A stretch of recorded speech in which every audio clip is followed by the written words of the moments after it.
France, les visas d'études suspendus pour les Algériens. Les visas d'études pour la France suspendus pour les Algériens, la réponse est non. Malgré les inquiétudes suscitées ces dernières semaines, la réalité est tout autre. Non seulement la France n'a pas suspendu les visas d'études pour les étudiants algériens, mais leur nombre a même augmenté. France, le nombre de visas accordés aux étudiants algériens est en hausse. Un constat qui vient apaiser les tensions et redonner espoir à ceux qui ont construit tout un projet de vie autour de leurs études en France. L'annonce avait été redoutée, voire anticipée, à cause d'un contexte diplomatique tendu entre Paris et Alger. Tout a commencé le 6 août dernier, lorsque le président Emmanuel Macron, dans une lettre adressée à son Premier ministre, a exigé un durcissement de la politique des visas à l'égard de l'Algérie. Le document évoquait clairement un refus potentiel des visas de long séjour, quelle que soit la catégorie de demandeurs. Dans cette formulation, beaucoup ont vu la possibilité que les visas d'études, eux aussi, soient frappés de plein fouet par la mesure. Pour les étudiants algériens, la perspective d'un refus massif était une véritable source d'angoisse. Les visas d'études sont par définition des visas de long séjour, indispensables pour rejoindre les universités françaises. Chaque année, plusieurs milliers d'étudiants algériens déposent leur dossier auprès de Campus France avec l'espoir d'intégrer un établissement en France. Déjà compliqué, la procédure risquait alors de se transformer en parcours impossible. Les familles redoutaient de voir des années de travail et de préparation réduites à néant, et certains candidats envisageaient même de renoncer à leur rêve de poursuivre leurs études en France. Mais au fil des semaines, des signaux rassurants ont commencé à émerger. À Alger, l'ambassade de France, les consulats et les services de Campus France ont communiqué, parfois de manière indirecte mais volontaire, pour indiquer que les étudiants algériens ne seraient pas directement touchés par ces restrictions. Une promesse implicite, qui attendait toutefois d'être confirmée par des chiffres officiels. La confirmation est tombée ce lundi 29 septembre, et elle a pris tout le monde de court. 8351 étudiants algériens ont obtenu un visa d'études de type D pour l'année universitaire 2025-2026. Ce chiffre n'est pas seulement important, il est historique, puisqu'il représente une augmentation de plus de 1000 visas par rapport à l'année précédente,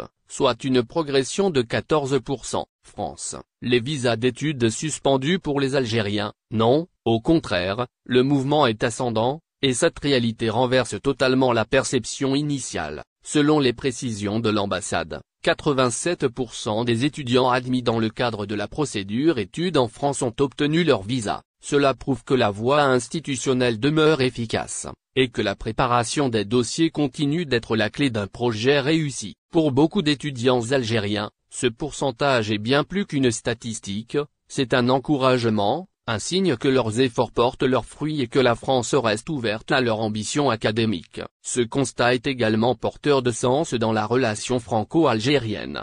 Alors que la crise diplomatique s'est traduite par des discours fermes et des tensions visibles, la question des visas d'études prend une dimension symbolique. Accorder plus de visas aux étudiants algériens, c'est maintenir un pont, un lien humain et intellectuel qui dépasse les divergences politiques. Les universités françaises accueillent ainsi une nouvelle génération d'étudiants, motivés et porteurs de projets, qui participeront à enrichir la coopération scientifique, culturelle et linguistique entre les deux pays. L'ambassade a même profité de la publication des chiffres pour lancer un message clair: les candidats qui souhaitent poursuivre leurs études en France l'an prochain doivent déjà préparer leur dossier. La campagne Campus France s'ouvre dès le 1er octobre, et les étudiants sont invités à se lancer sans attendre. Cette invitation est un signe fort de continuité, presque un encouragement à ignorer le bruit médiatique pour se concentrer sur l'essentiel, la réussite de son projet académique. En définitive, l'idée que la France aurait suspendu les visas d'études pour les Algériens relève de la rumeur plus que du fait. Les chiffres officiels racontent une autre histoire, celle d'un accroissement des opportunités et d'une ouverture maintenue malgré un contexte politique difficile. France, les visas d'études suspendus pour les Algériens, non. France, le nombre de visas accordés aux étudiants algériens est en hausse. Et pour tous ceux qui rêvent de poursuivre leur parcours universitaire en France, cette réalité vaut. Les préparatifs de guerre de la France contre l'Algérie se précisent. Depuis 2022, la guerre entre les pays pour l'approvisionnement des marchés occidentaux dépendant des fournisseurs manufacturiers chinois a pris des proportions alarmantes. L'Algérie représentait jusqu'à récemment un partenaire énergétique stable pour la France en particulier et l'Europe en général. Ces dernières années, la France ne cesse de provoquer délibérément le gouvernement algérien par des déclarations incendiaires et des mesures diplomatiques attentatoires. Tout se passe comme si la France, pour d'évidents mobiles géostratégiques, prépare son désengagement du marché algérien, impulse le découplage commercial, pour conduire en toute sécurité économique son imminente guerre. Ainsi, de multiples indicateurs démontrent que le régime de Paris est en train de tisser une toile de guerre visant l'Algérie. Lors de son premier mandat, dans son allocution prononcée devant l'Assemblée parlementaire de l'OTAN, Donald Trump avait révélé ses véritables intentions militaires et son projet de guerre contre la Chine. Un pays débiteur importateur et client dépendant ne peut entrer en guerre contre un pays créditeur exportateur et fournisseur de biens stratégiques essentiels.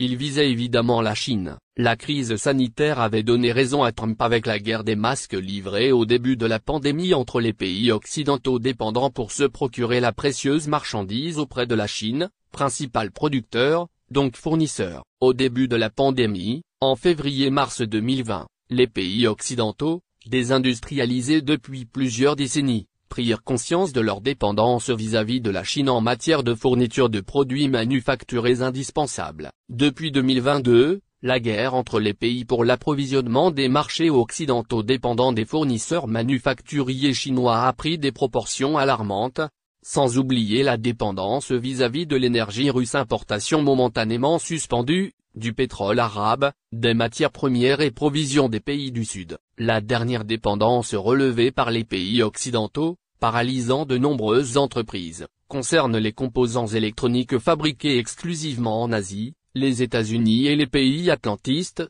notamment européens, ne produisent que 10% des semi-conducteurs sur leur territoire. Aussi, pour se conformer aux recommandations de Trump qui préconisent l'indépendance économique avant de mener une guerre contre un pays fournisseur, les pays occidentaux, en particulier les États-Unis, ont commencé à mettre en application ce programme d'économie autosuffisante, de relocalisation de la production manufacturière établie jusqu'à présent majoritairement en Chine, et les pénuries constatées, ces dernières années, en Occident ont été délibérément accentuées, planifiées, pour contraindre les pays atlantistes à réorganiser leur approvisionnement indépendamment des pays de l'Alliance de Shanghai, afin de pouvoir poursuivre leurs préparatifs de guerre contre la Chine en toute indépendance.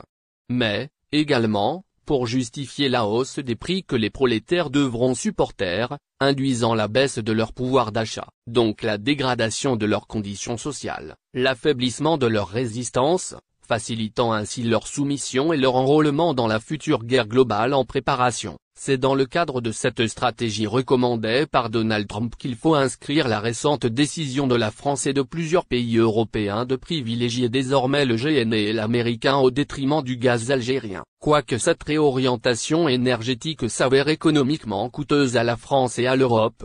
Preuve que cette mesure onéreuse n'est pas motivée par des raisons économiques mais géostratégiques. L'Algérie représentait jusqu'à récemment un partenaire énergétique stable pour la France en particulier et l'Europe en général. Dans un contexte marqué par les tensions géopolitiques et l'incertitude des approvisionnements, depuis la guerre en Ukraine, l'Europe a doublé ses importations de GNL américain et investi dans de nouveaux terminaux méthaniers. Le 10 septembre 2025, l'italienne Edison, filiale du groupe français EDF, a décidé de réduire ses achats de gaz algérien au profit du